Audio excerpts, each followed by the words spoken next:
Hi, I'm Cheng. Hi, I'm Ritsu, Hi, I'm Anne. Hi, I'm Emily.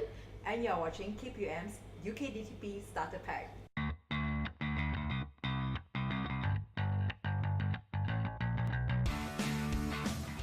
So this UKDTP StarterPack project is basically a video series that aims to give law students who are transferring to the UK a deeper understanding to what's it like to study in the UK as a transfer student.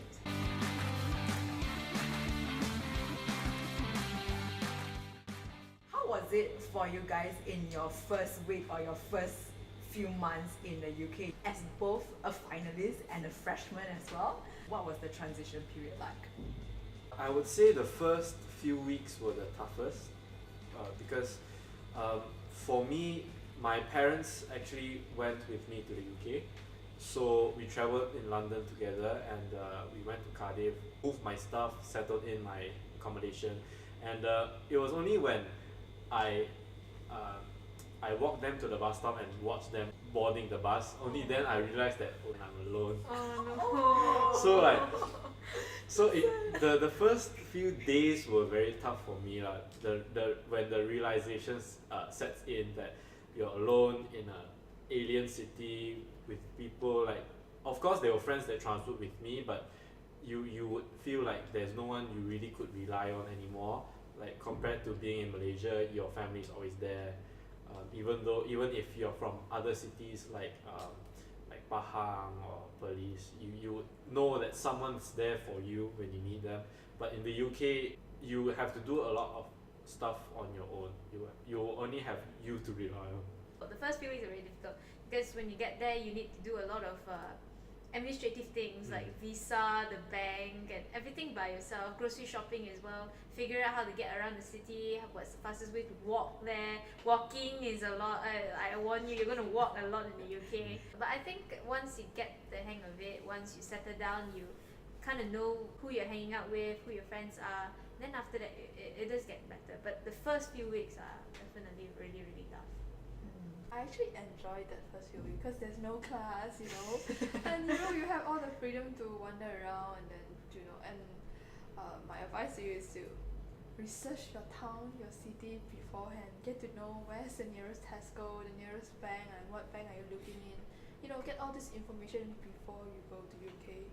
So that it will be easier for you to integrate. But one thing that helped me out a lot was Google Maps. Like Google Maps in the UK is really advanced. Yes. Like, if you want to get to somewhere, you could just search it on Google Maps. They'll tell you which route to take, which bus to take, which train to take, what time is the train, what time is the bus. Anywhere you want to go, just Google Maps. Yeah, it helps a lot. I think like in the first few weeks of arriving in the UK, there were like quite a few errands that you need to run as well. Registering with your local general practitioner, your GP. All of you will have paid for NHS already when you were applying for your visa. So register with your GP. If you fall sick or anything, go to your GP. I think buying all the household stuff. Oh, Yes. Like small things like dish rack. You wouldn't even think of putting it to your list, but you need it. Yeah. It takes a few days to actually get everything that you need. Yeah.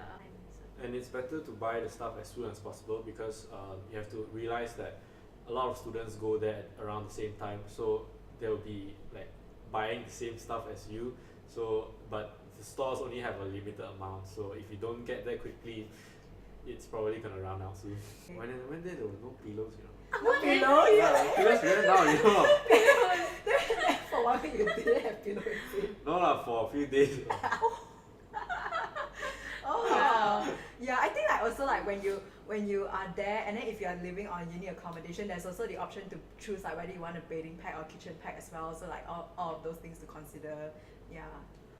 I actually think that if you are not OCD or kitchen pack, you can actually go to your Malaysian society or some organization in your student union. They'll be giving out free kitchen stuff that actually they are quite new. A lot of societies that there are people who are selling like second-hand goods as well. So yeah, Facebook is a very good resource at that time because like people are all advertising like, oh, I'm selling this and stuff like that. So yeah, use your Facebook and also like attend those society taster events because that's a very good way for you to meet people, basically find people to live life with you for the rest of that 1 year.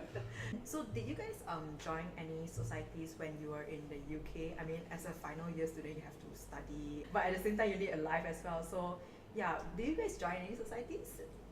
For me, I didn't join societies, but I joined society events. The reason I didn't join societies was because I'm cheapskate big lah. Like you need to pay to join societies, and before joining a society, you have to pay a society guild fee, which was like Guild fee. it's a society guild, and they collect fees if you want to join a society. I think it's GILD. And you- Oh right. That's like joining guild free. And it was like I forgot six pounds or 16. I think it was 16 pounds, something like that. Yes. So like I have to pay to join societies, and some of the societies don't really conduct events. So in the end, I decided I will only go for events, even though I might have to pay £1 or £2 extra being a non-member. But I would just go for events, but not be a society member. Initially, I started joining usually like freshers events, such as like Malaysian societies, events for new students, or events for or international students. Some societies, they will organize like barbecues or parties for international students.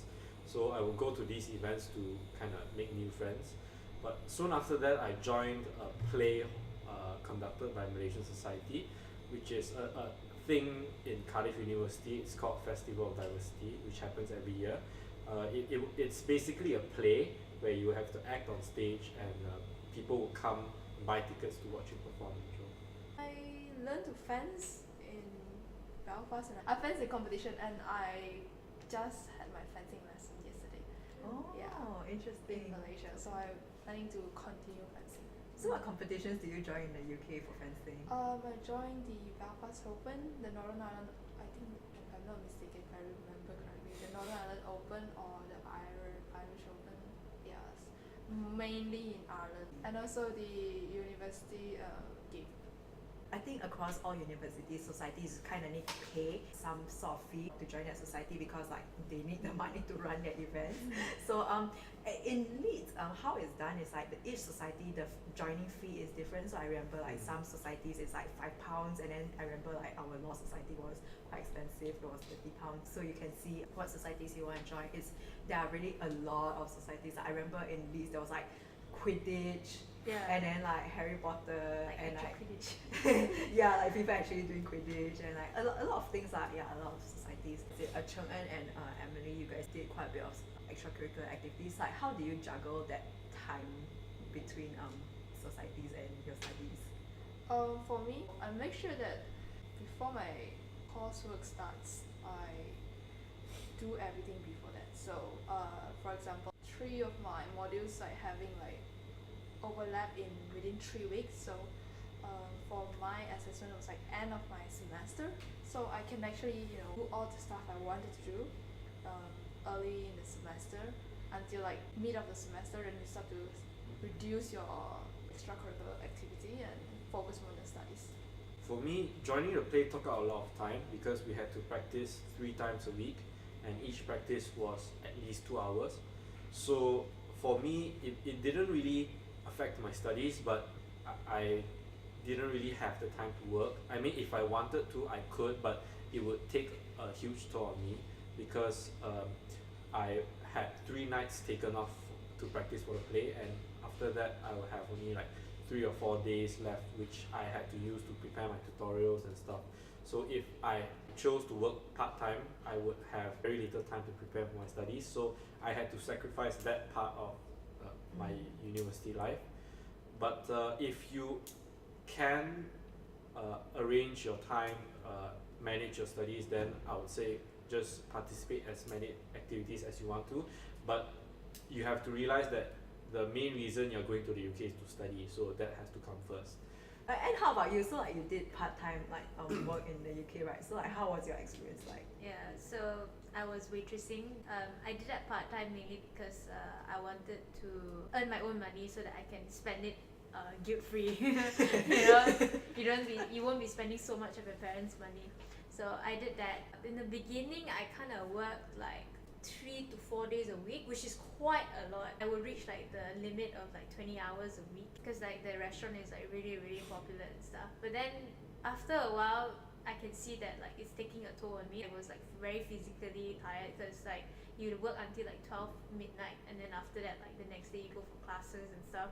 So when it got to that point, I know I had to cut down, and it was also coincidentally when it got to that point, it was almost to his exam. I kind of negotiated with my manager, and then he let me like take some time off, like completely like a month. What I suggest that like you work as much as you can, but don't let it affect your studies. When you see it get to that point, then just negotiate with your employer and see how you, and then try to cut down hours, because ultimately you go there to study, so you wouldn't want to stress yourself too much and then compromise on your studies. I think like there are a lot of different types of part-time jobs available to students. So for me, I didn't work part-time in the UK while I was studying. So what I did was I took up ad hoc jobs. University, they have their open days. So yeah, I signed up for like student ambassadorship, like, so you know, open days, you go lion the students, the parents, that kind of thing. So yeah, I basically did that, and like those kind of jobs, they pay quite well, but the thing is the hours are quite limited, so there's something to consider as well.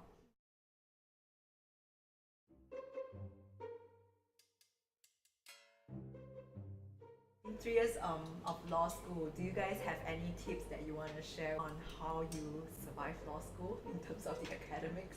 I think you need to really know what you're looking for in your law degree. I would say it's very important to know your lecturer as well, know what he or she wants. 3 years of law school, can't say I've mastered it yet.